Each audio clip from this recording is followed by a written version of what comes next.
Okay, ang New Testament po, 23 times mentioned.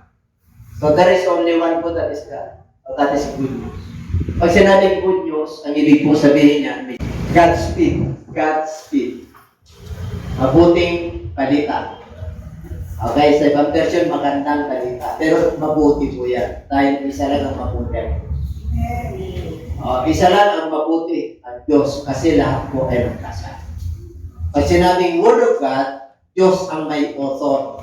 Siya ang may plano, siya ang may akta. He is the author and the finisher. Okay, siya yung Alpha, siya yung Omega. Siya yung beginning, siya yung ending. Hindi inilihim ng Diyos ang instruction niya sa tao para magkaroon siya ng buhay na walang hanggan. Hindi niya inilihim ng Diyos kung sino si Satanas. Lat-lat po ang gawain ng demonyo. So, ang tao po ang mamimili. So, pagdating ng paghatol, alam mo kung saan ka dadako. Kasi, binigyan ng Diyos lahat ng tao ng pagkakataon na sumunod sa kanyang mga utos. At yan yung tinatawag na okay, tulad ng nabanggit ko kanina, nowadays, ang misinformation is very rampant. Fake news. Okay, kahit sa mga vloggers, sa mga social media, sa stream media. Pag sinabing stream, yung mga channel 5, 7, yung mga stream video yun. Sa social po, yung mga vloggers. Sa mga Facebook, sa mga YouTube channel po. So, at sa panahon ngayon, hindi mo na ma-identify kung sino yung totoo at sino yung fake. Kasi po, meron lang silang insert na word dyan. May iba na ibig sabihin. May mga pictures dyan na akala mo totoo, yung pala in-insert lang. So dito po, yung good news na sinasabi ng ating Panginoon dyan sa nabasa po natin kanina. Okay, ang Espiritu ng ating Panginoon Diyos ay sumasakit. Kasi po, ang Panginoon ay hinirang to preach the good tidings to the poor. Okay. Para sa mahihirap daw yung good news. Pero mapapag-aralan natin mamaya para sa lahat. Para sa lahat. Kasi nais ng Diyos na lahat ay maligtas. Lahat ay makinabang sa good news. Okay. Kaya dito po, at ang context nito, He has sent me to heal the broken-hearted. Ito po si Jesus Christ po. Ito po ay Bible prophecy. Okay. Before Christ po, pagdating ng ating Panginoon, pinrapisi na yan, pinropisa na yan ni Isaiah. That is 1,000 years before Christ. Okay? Na ito yung kagampanan niyang mission. Merong good news. Okay? Ano ba yung good news na kung titignan natin sa Bible? Na halimbawa, sa 2 Kings chapter 7 verse 9. Pag binuksan mo yan, may good news yan. Ano yun? Yung mga kitungin. Okay? Bakit good news? Kasi po, nagkaroon po ng problema po noong panahon nila na nagkaroon ng tagutom. Kasi napakamahal ang mga bilihin. Parang giyera yan. Napakamahal ang langis. Kaya pag ang langis ay mahal, ang basic needs ay tumataas din. Ganun din po, umiikot na yung mundo. Ganun din yung panahon. Okay, kaya lang noon, kabayo lang, may espadahan. Ngayon, mga ang panggiyera, iba na ngayon. Okay, kasi nga, nag-increase ang knowledge ng tao. Dumating din sa kanila noon ng gano'n. Itong mga kitungin, kasi nakakahawa po yan. Nakakahawa. Kaya hindi sila pwede makisalamuha. Kaya outcast po sila. Kaso, ito po, nanampalataya sila sa ating Panginoon.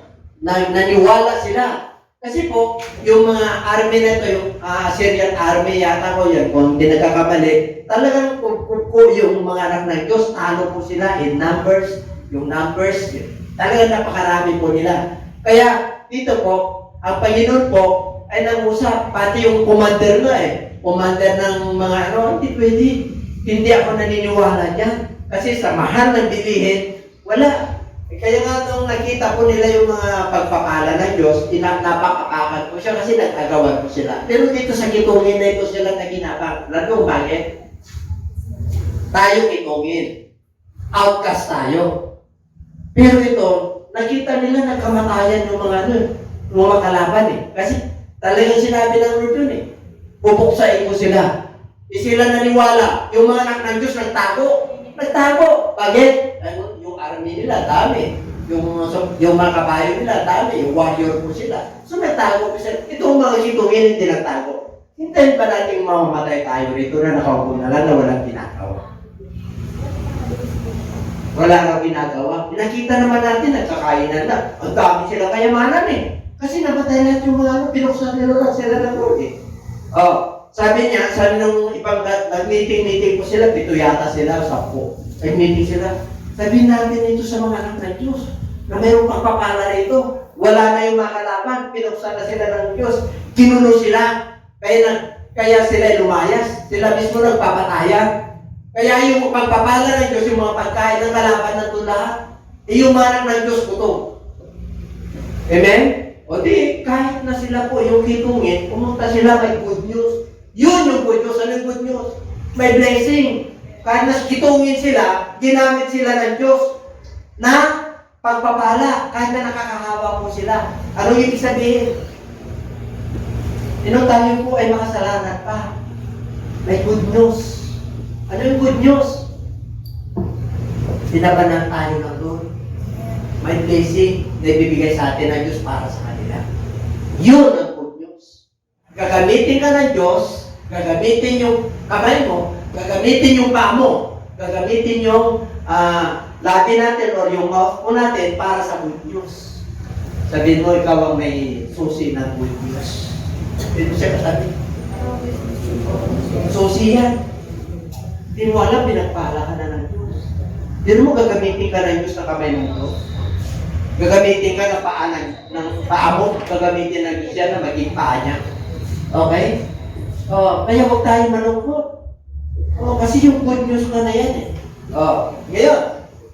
So dito po, nakita po natin sa Psalms 119:89. Ano nandun? Ang sabi ng Lord, pagpakailanman, ang iyong salita ay naitatag sa langit.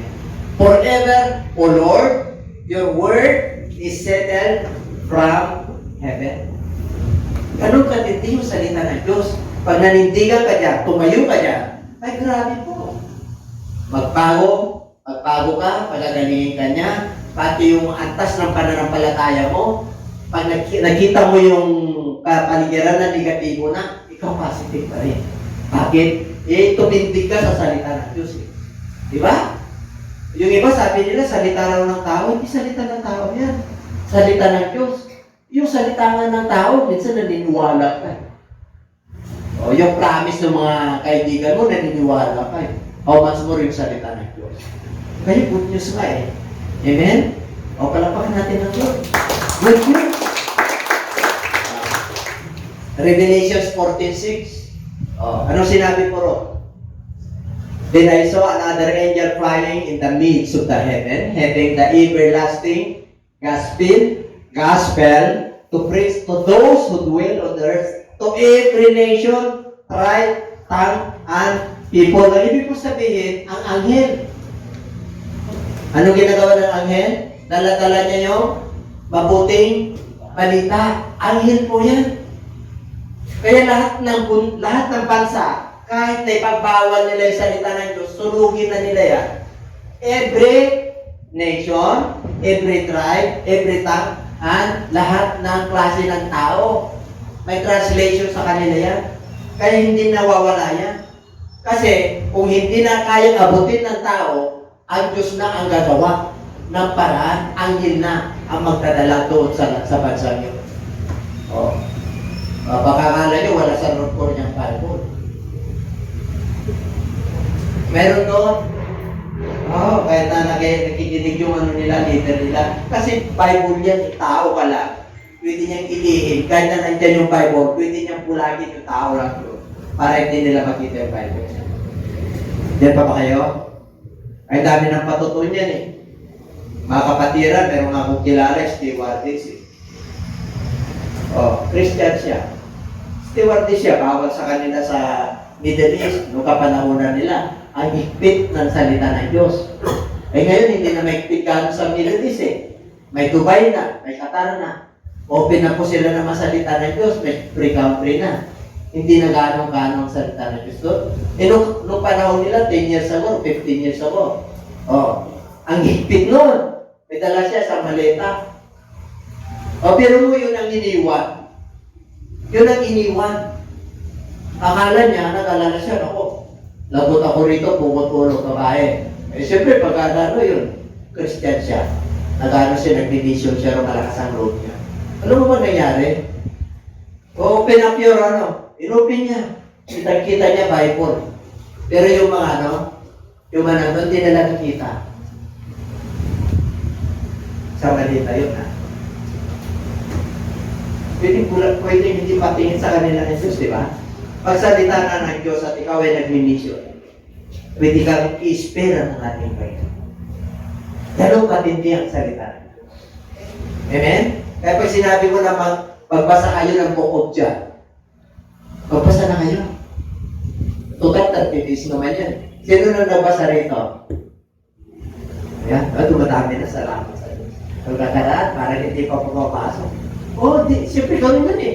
Lagi nga sinasabi ng Lord eh. Inuulit-ulit niya mula Genesis hanggang Revelation. Inuulit niya, kapakinggan niyo yung salita ko. Sumunod kayo sa aking panuntunan para magpalain kayo. Kaya lang hindi pumapasok yan sa tao. Kaya nung pagdating ng ating Panginoong Jesucristo dito, nag-ministry na, nagturo na mismo siya, ilang beses siya pinagin. Yung mga may pandinig, makinig. Bakit? Ang Bible po, mapalad ang bumabasa, mapalad ang nakikinig, at mapalad ang nagsasagawa. Diba ang daming na kumahawak niya? Halos lahat ng religious leader kumahawak niya. O bakit nagkakaiba-iba? Amen po? Bakit nagkakaiba? Ay, bahala ng Diyos doon. Basta sabi ng Bible, mag-ingat kayo. Take it. Kaya nga pinagbabasa ko na kayo eh. Bakit? Para mag-sing-in, para kausapin kayo ng Diyos. Habang binabasa nyo, na-inspire kayo, makausapin kayo ng Diyos. Salita niya yun. Amen? Bukod sa pag-preach ko, pinakausap kayo ng Lord. Binabasa nyo, pinakausap kayo ng Lord. Pag may problema kayo, pumikit kayo ng kanyan, pag ano na mata mo, meron pang makita, Christ Foundation, o kaya yung jeep, meron siyang sticker, God loves you. Mangungusap ang Diyos sa lahat ng kapamaranan pag may problema. Nandiyan pa ba kayo? Ganun katindi yung good news. Saan galing daw yung good news? Saan? Sa lupa? Sa langit. Mula nung creation, si Moses pa, halos 5,000 years ago na, sinilimbang na yan. Hindi nga lang ganito noon. Papyrus. Yung mga papel na scroll. Naka-scroll po yan. Amen? Sa mga archaeology, totoo yan. 1,000 years ago. Hanggang ngayon, dinidiscover nila kung saan nakapalot yan. Kaya nung pumunta po kami doon sa Israel, kahit ang mga estudyante, kasi ang tindi ng tour nila doon, tourist sa buong mundo, sila pinakamarami. Kasi pangako na Diyos sa anak niya eh. Kapagpalahin kayo. Kaya pinagpala po sila. Nandiyan pa ba kayo?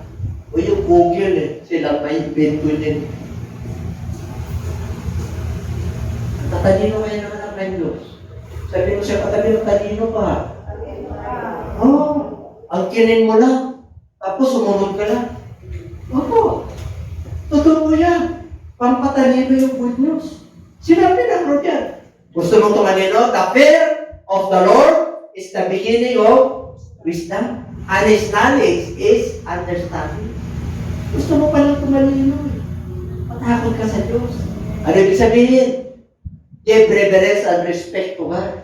Kailangan banal siya. Igalang mo siya. Matakot ka sa Kanya. Yung iba hindi natatakot eh. Hindi natatakot na sumuway sa kalooban ng Diyos. Hindi natatakot na sumuway. Yung salita ng Diyos, parang inapakapakan lang, pinabaliwala yun. Yan ang maghahatol sa atin. Ang salita ng Diyos. And everybody say, yan ang hahatol sa atin. Pakala niyo. Kaya matindi yan. Okay? What is the good news? Anong good news? Tingnan natin sa area. The blind see and the lame walk. The lepers are cleansed, and the deaf hear, the dead are raised up, and the poor have the gospel preached to them. Yan po ang panahon ni Jesus Christ. Sinabi ni, nasa kulungan po yan si John the Baptist. Pakitanong mo nga, kung siya na yung hinihintay ko. Abay, nung pagbaptize pa lang si Jesus Christ, nakita niya na nabukas ng kalangitan eh. Bumaba na sa kanya yung Holy Spirit sa anyo ng kalapati. Ito yung sinisinta kong anak, pakinggan niyo siya. Nung ikinulong siya, bakit siya ikinulong? Eh, siyempre po, yun ang mission niya, ikukulong tapos pupukutan ng ulo. Eh, bakit pupukutan ng ulo? Si John the Baptist. Eh, siyempre, nung nanganan. Yung bayaw niya, yung hipag niya, maghipag yata yun. Eh, kinuha ng asawa, yung kapatid. Hindi dapat kayo magsama. Kasi asawa ng kapatid mo yan. Eh, siyempre, masaktan. Siyempre ba kayo? Pinalaya. Sabi mo siya katabi, pinalaya na tayo. Biyaya sa biyaya ngayon. Mamimili ka na lang ngayon kung totoo, hindi. Fake news, true news, good news. Ay kay Lord, puro good yan. Sabi mo siya katabi, puro good yan.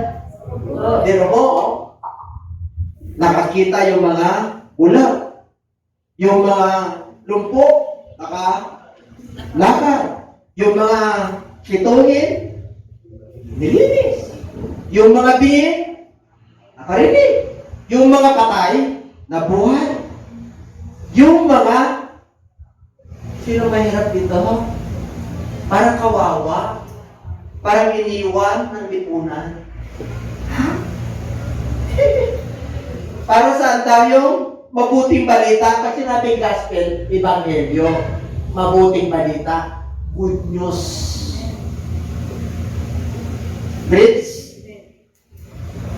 Ay sabi mo siya na mapalat ka.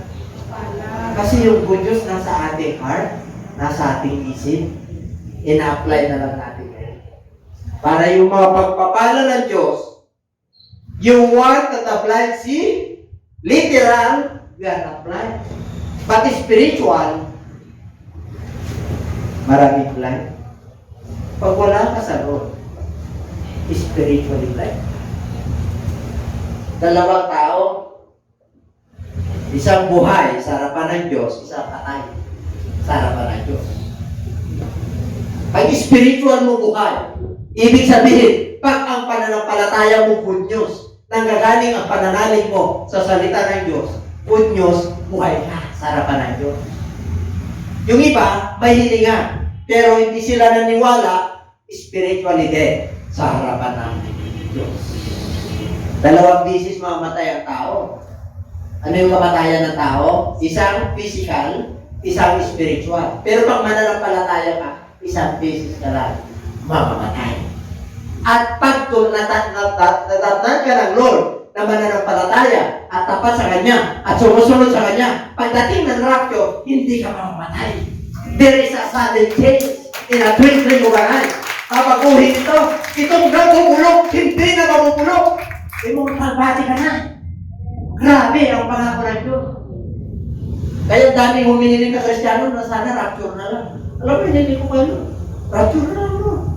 Para hindi na ko na maranasan pa hindi na ko na maranasan dali sa munerarya. Bakit? Papalitan ito lang. Hindi na bubulok. Magiging spiritual ka. Hindi po ito legend. Hindi po alamat ito. Real to, real. Kasi good news, salita ng Diyos. God is not in man that he should lie. God is always God. Yan naman sa business ka lang mamatay. At pagka pinagpala ka pa ng Diyos, hindi mo mararanasan mamatay. Sino gusto naman? Ang sarap ko. Totoo po. Sa Bible, meron ba hindi namatay? Meron. Sino? Si Enoch. Bakit si Enoch? He walked with God. Ilang taon si Enoch na nabuhay? Kulang-kulang na 1,000. He walked with God. Ibig sabihin, araw-araw, puso at isip niya, sumusunod siya sa Diyos. Hindi niya naranasan ng kamatayan. Noong pa sa Old Testament, kinuha siya ng Diyos, hindi alam kung saan siya nilibig. Nawala na lang. Gusto niyo pa? Pray ba? Si Elijah. Nakabayo, chariot. Kita-kita nila. Narapture, kinuha ng Diyos. Buhay yun. Gusto niyo ba isa? Si Moses. Walang nakakalam na libingan ni Moses. Kung saan? Sino naglibing sa kanya? Sabi niya, iwanan niyo na si Moses. Ako nang bahala. Tinakita niya lang yung pangako. Yung pangako. O, nandiyan na. Tabi na kayo. Joshua, ikaw yung successor ko. Ikaw nang bahala dyan. Pinag-pray niya. Ilibig siya ni Lord. After 4,000 years, dumating ang transfiguration. Mula ngayon, noong panahon ni Kristo. Tatandaan natin ha, yung creation at pagdating ni Kristo, 1,000 years yun. Ay, kung tubusin mo, 6,000 years na ngayon, 7,000 na. Kaya parating na si Lord. Iba ang calendar year ni Lord. Georgian calendar tayo. Kaya matindi yung good news. Sabi ko sa katabi, manindigan na tayo sa mabuting balita. Bakit? Gagamitin tayo ng Lord para sila ay makakita sa katotohanan. Gagamitin tayo ng Lord para sila ay makahakbang sa kanilang pagkahirapan. Sa kanilang kahirapan. Di na nila mayakbang eh. Bakit? Pinagpipista na sila ng kahirapan eh. Yung dyaryo nga eh. Ang gulo na eh. Yung wars nga eh. Yung plague nga eh. Itong pandemic nga, di ba? O sino gagamitin yan? Ang daming bingi ngayon. Kahit anak ng Diyos, bingi pa rin. Pag anak ka na ng Diyos na bingi, ibig sabihin, matigas ang ulo.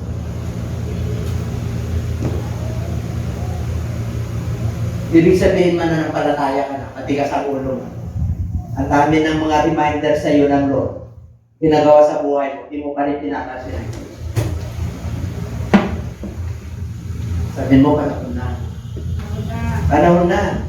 Para gamitin ako, para yung mga patay sa pananampalataya, bubuhayin sila ng Lord. Kasi dati mahirap ako, ngayon mayaman na ako. Bakit? Natamasa ko na yung mabuting balita. Mayaman na ako sa pangako ng Diyos. Kaya ako ang gagamitin ng Diyos para sa aking mga kabuhay, sa aking kaibigan, sa aking kapitbahay. Lahat. Nung pandemya, lahat ng halos na tao tumawag sa'yo. Kasi hindi nila alam kung ano yun. Kahit na scientist, kahit na doktor, namamatay, kahit na bilyonaryo. Kaya nung pandemya, mayaman ka o mahirap ka, pantay-pantay. Ito kayo. Kiyera naman. Natuto na ba tayo? Nagising na ba tayo? Lahat ba tayo pinagkalooban ng Diyos ng 24 hours? Lahat tayo. May binigyan ba ng Diyos dito na 25? Pero, nung ikaw ay sinilang, pinili mo ba yung magulang mo? Wala kang pagpili. Nung isinilang ka, tama-tama lang, mahirap sila, may mayaman, hindi mo pinili yun. Sino pumili nun?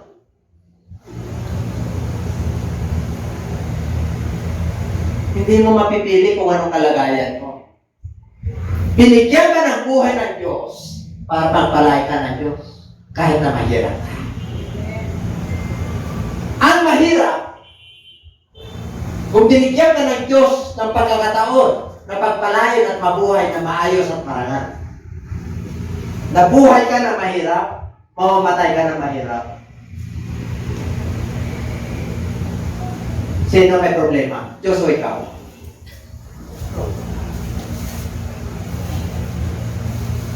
Isinabol na ang Diyos ang lahat ng pagpapala sa kanyang nilalang. Mamili ka na lang. Anong sabi ng Lord? Sa John chapter 15, verse 16, ako ang pumili sa inyo. Hindi kayo ang pumili sa akin. Ibig sabihin, pag ikaw ay tinawag ng Diyos, hinirang ng Diyos, at piliin na ng Diyos, gusto ng Diyos yung ginagawa natin. Pinili ka. Pag ang Diyos ang pumili, blessing, liwanag o hindi? Liwanag, blessing. Buhay na walang hanggan ang pupuntahan natin. Bakit? Inakatakta na yun eh. Siya ang pumili sa atin eh. Bakit ka pinili ng Diyos? Para humayo. Sinabi niya eh. Hindi kayo pumili sa akin. Ako ang pumili sa inyo. Ako ang humiran sa inyo. Para humayo. Go! Upang mamunga. Pag wala ka sa Lord, ang bunga mo ay fake. Kasi ang puno, hindi true. Ang true vine, ang Diyos. We are the branches. Kaya ang bunga mo ay mabuting bunga. Makikilala mo ang anak ng Diyos at ang anak, hindi anak ng Diyos. Sapagkat yung mga anak ng Diyos, sa pamagitan ng bunga, sila nakikilala. Sinabi lang nun eh. Mamunga kayo. Anong bunga mayroon kayo? Nung mananampalataya ka na, eh siyempre bunga na mabubuti. Kasi mabuti yung Diyos. Mabuti yung good news. Yung instruction niya puro mabuti. Madali bang mamunga na mabuti?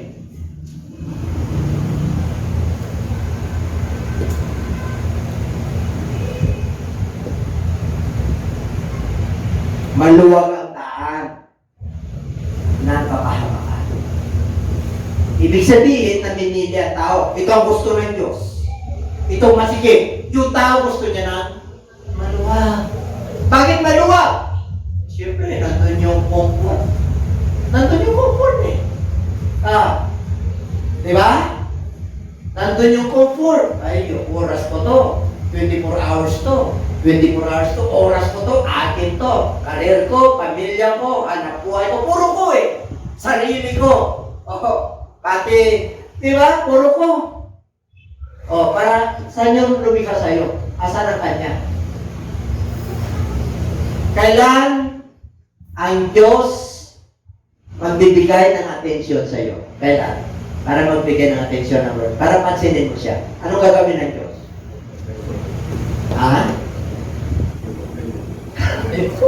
Kailangan may pagsuko. Kailangan may bagyo. Siyempre, pag mag-bagyo, nasa kalagitnaan ka ng unos, sino tatawagin mo? Lord.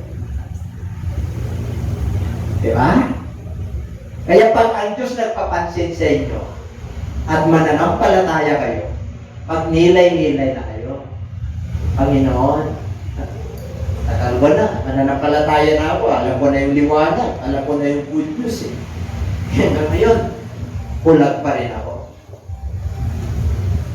Hindi ka bulag na pure, partial.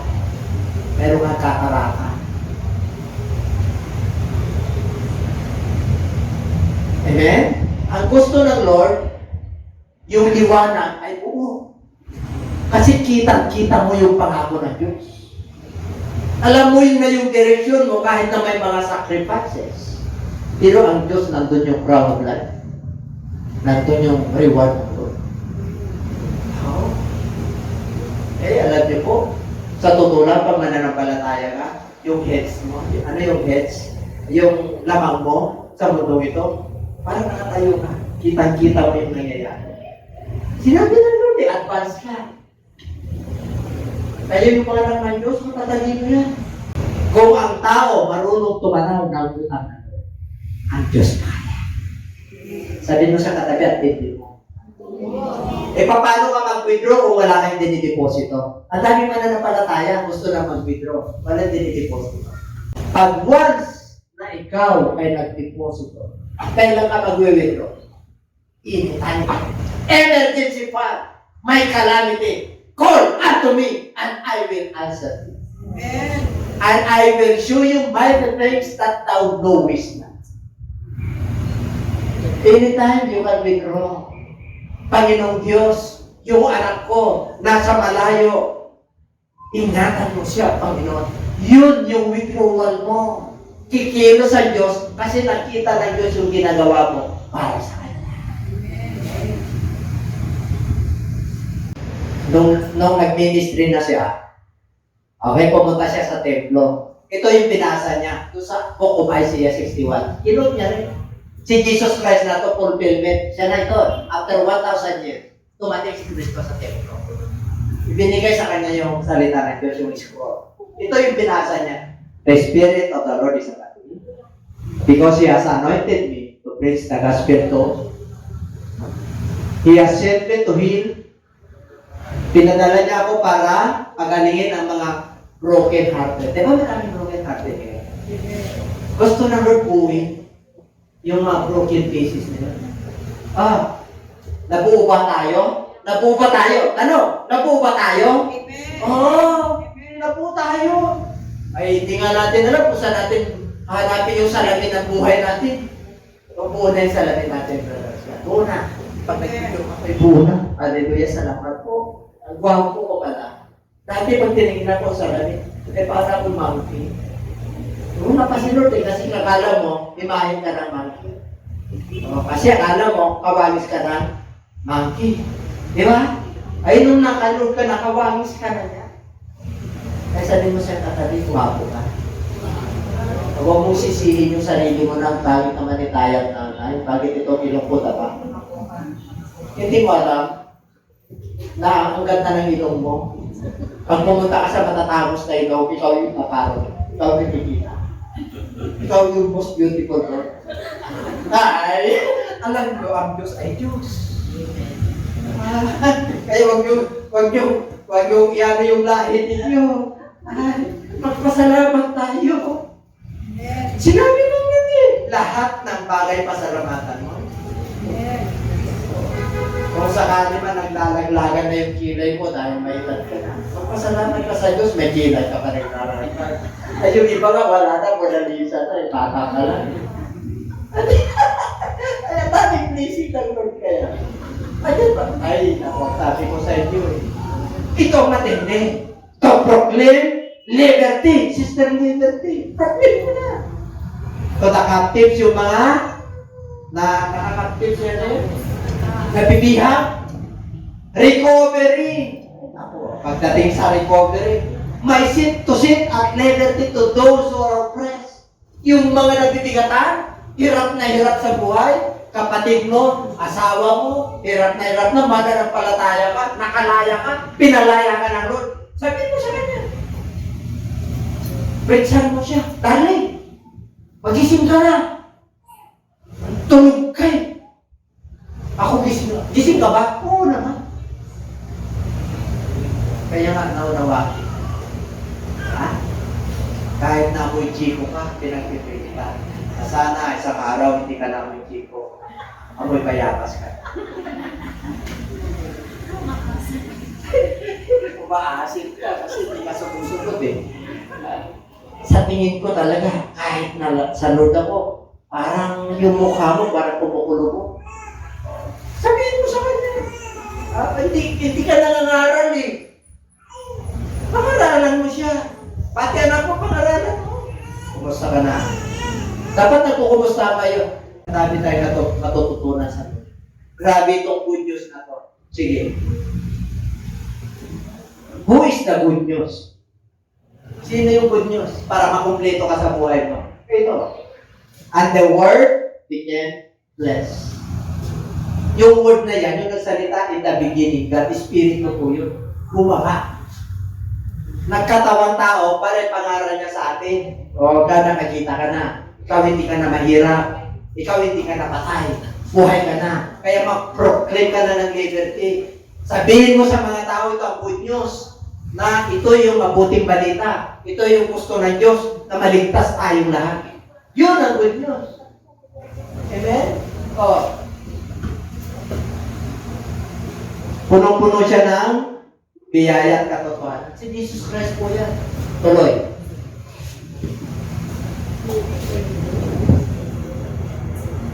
Good, pag sinabing good tidings, good news. God speak great joy which will be to all people. Yung kapanganakan ng Kristo eh. Yung pagdating niya rito, great joy. Hindi niya sinabi na great. Ibig sabihin, bakit? Dumating yung tagapagligtas eh. Mula nung pinanganak si Kristo, hanggang nung pinatay siya, nag-resurrect siya, nag-ministry po siya, nasa trono niya ngayon, Si Jesus Christ, yung presensya niya, nandito pa rin. Hindi nawala. Sabi mo sa kapatid, and everybody say amen. Oo, amen tayo Okay, ganito po yan. Ang good news, ang gospel good news. Tagalog ng good news, ebanghelyo. Hiralya, karantyaryo, tribune. Tribune yung mga bulletin, ganun po yun. Bible po yan. Ngayon, pag binuksan mo ang New Testament, sino ang unang author? Si Matthew. Sino si Matthew? Tax collector. Si Cain. Na-convert yun. Bakit? Bakit siya na-convert? Nung nangaral ang ating Panginoon, na-convict siya. Yung pantaraya niya. Kaya sabi ng mga religious leader, bakit pupunta ka sa makasalanan? Kasi yun yung kanyang issue. Ngayon, si Matthew, sino si Mark? Diba? Alagad niya rin. Sino si Luke? Alagad niya ba? Si Luke po, after 30 years, kasama ni Pablo yan. Nag-resurrect na ang ating Panginoon after 30 years. Si Luke. Bakit may book of Luke? Bakit alam niya yung life ni Kristo? Bakit alam niya yung ministry ni Kristo? Kasi po, doktor po siya. Kadalasan ng mga ni Kristo, mga mangingisda, mga tama-tama lang. Kaya siya nakasulat. Kaya kinukwento nila. Ganito ba kayo? Sino si John? Apat yan. Pag sinabing Gospel of Matthew, Mark, Luke, dyan nyo makikita yung life, yung buhay ni Kristo, paano siya pinanganak, paano siya pinropisay, paano siya nilibing, paano siya pinatay, paano gumawa ng himala. Dyan nyo makikita Gospel of Matthew, Gospel of Mark, Luke, and John. Makikita nyo, di ba? Ibig sabihin yun yung Ebanghelyo niya. Doon nyo makikita. Ngayon, sa Book of Acts, sino na yun? Si Luke na. Ibig sabihin sila yung magpatuloy hanggang sa panahon na. Alam niyo, ang Diyos, napakabuti. Bakit alam niya? Alam niya kung sino yung mahihina. Kasi nilagay niya tayo natin. Amen? Ito, mayamang bansa to, high-tech ito. Dahil silang tinatamaan ng liturado sa araw-araw. Kaya yung 7.4, paliwala na lang. Tumutuyan na lang yung building nila. May bulita sa ilalim.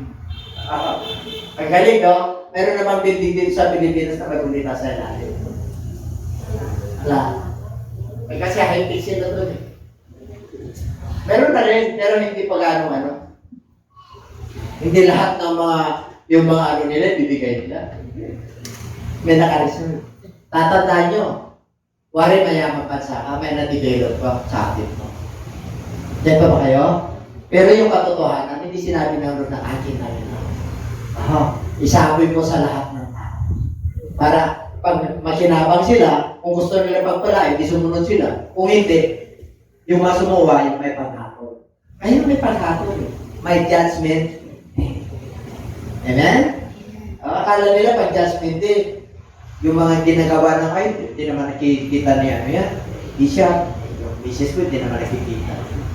Ay, wala nakikita. Lihim ko, lihim. Ay, yung lumala. 54-7. Kitang-kita. Nandiyan na ba kayo?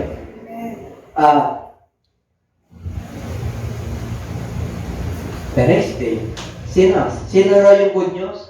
Nung nangangaral si John the Baptist, dumating si Kristo.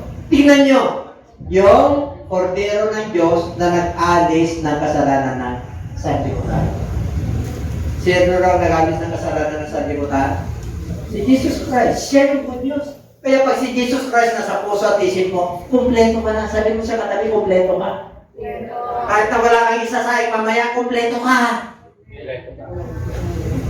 Kahit na tama-tama lang yung tumarating sa'yo, kumpleto ka. Sabi mo sa katabi. Dati bulag ako, ngayon nakakita na ako. Ano, nakita mo yung mga promises ni Lord. Dati, patay yung pananampalataya. Ngayon, buhay na eh. Bakit? Binuhay ako ng Diyos eh. Ayan, pupunta na tayo sa love watch natin. Tingnan natin. Sino raw ang good news? Pagibasa? Sino nagsabi?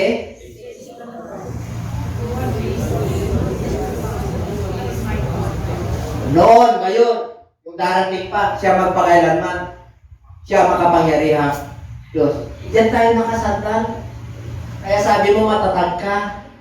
Pinili na kita nung bata ka pa. Doon ang titignan. Gawin kitang propeta.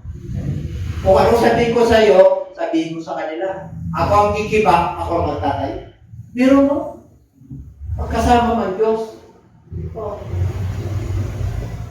Meron pa bang ano? Pagkasama man Diyos? Meron pa bang higit ka? Sige nga.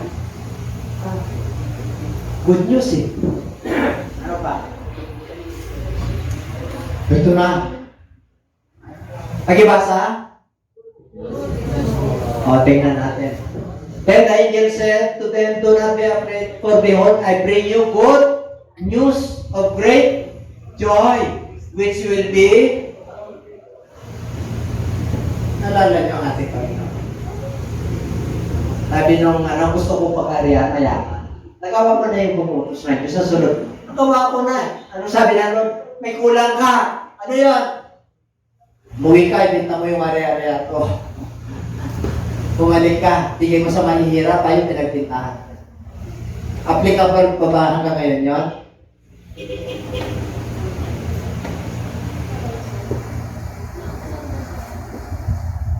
Ito, nakinig po kayo.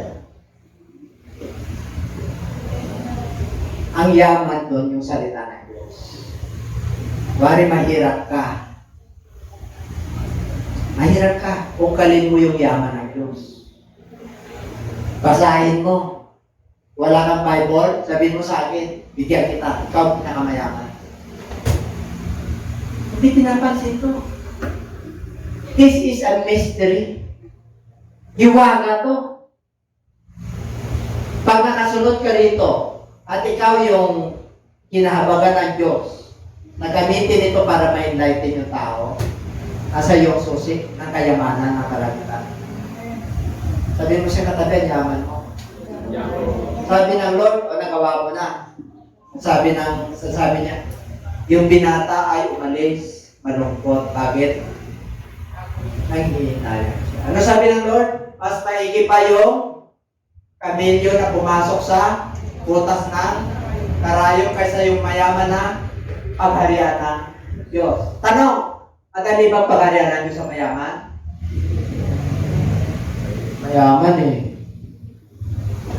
Hindi maniwala yan. Pero ang Diyos ay Diyos. Nasa grace na tayo.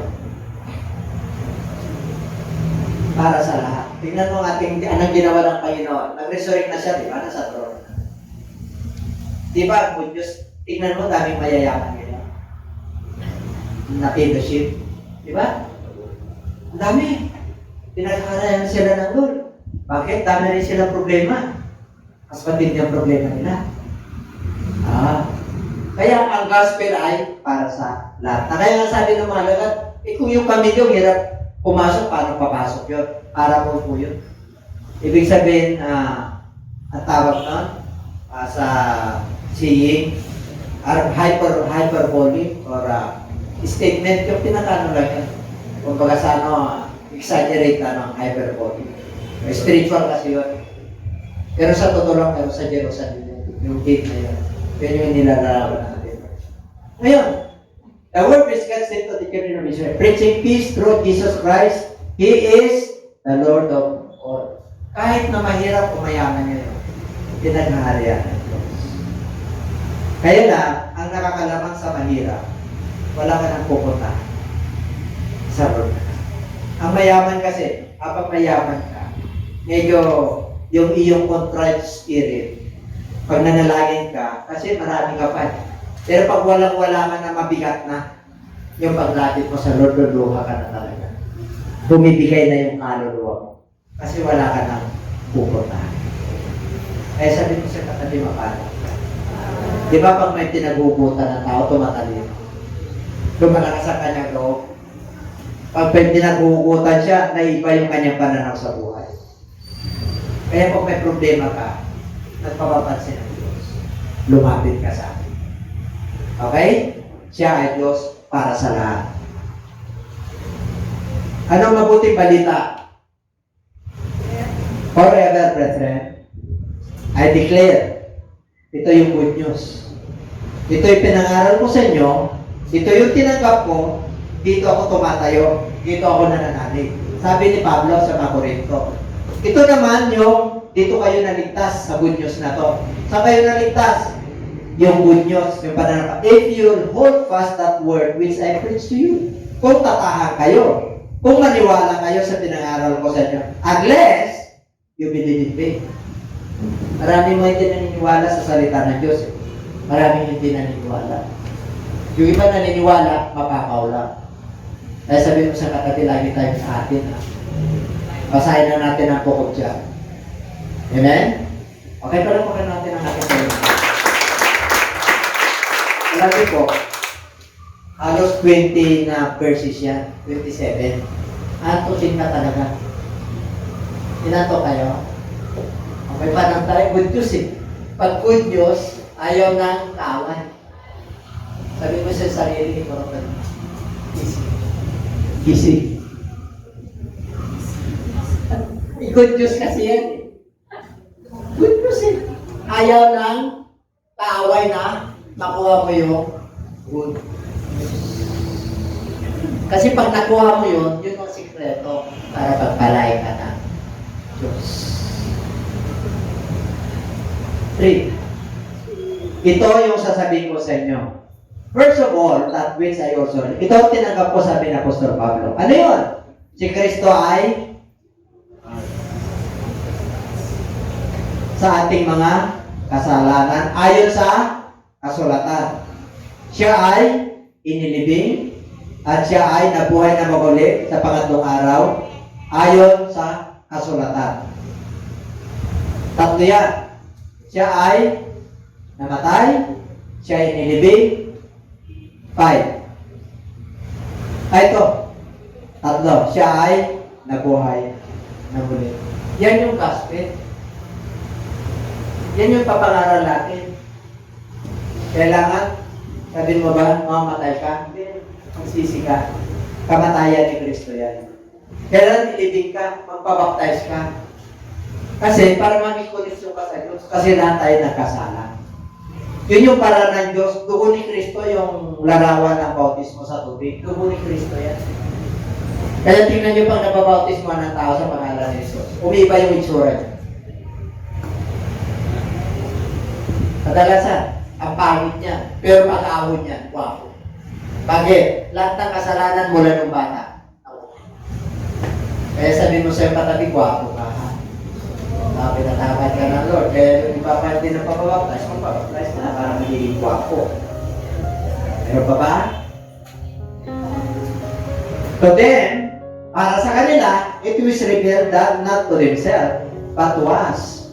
They were ministering the things which now have been reported to you through those who have preached the gospel to you by the Holy Spirit sent from heaven, things which angels desire to look into. Sino raw yung gospel? Good news, galing sa langit. Gustong-gustong desire ng mga anghel na makarinig kagaya sa atin. Pero hindi sila pinagkalooban ng Diyos na mangaral ng Ebanghelyo. Sino ang mangangaral ng Ebanghelyo? Kayo na mga mananampalataya kay Kristo. Having been born again, not of corruptible seed, but incorruptible through the word of God which lives and abides forever. 24. All the flesh, because all flesh is as grass, and all the glory of men as the flower of the grass. The grass withers, and its flowers falls away. There is a glory of There is a glory of diba? Ano ang glory of men? You know what's the glory of men? Mayaman ka, gwapo ka, talented ka. That is your glory. Dami kang talent. Pag nagsalita ka, talagang meron kang gift ng pagsasalita. Sabi ng Lord, the glory of men, iniatulad sa bulaklak at damo, ito ay nalalanta at yung kanyang bulaklak ay nawawala. Tuloy. But the word of the Lord endures forever. Now this is the word which by the gospel was preached to you. Kaya pag ang word of God, nandito, inihampak mo yung pananampalataya mo at nakikita mo yung mga pangako ng Diyos. Blessed are you. Pinagpala ka ng lupusan ng Panginoon.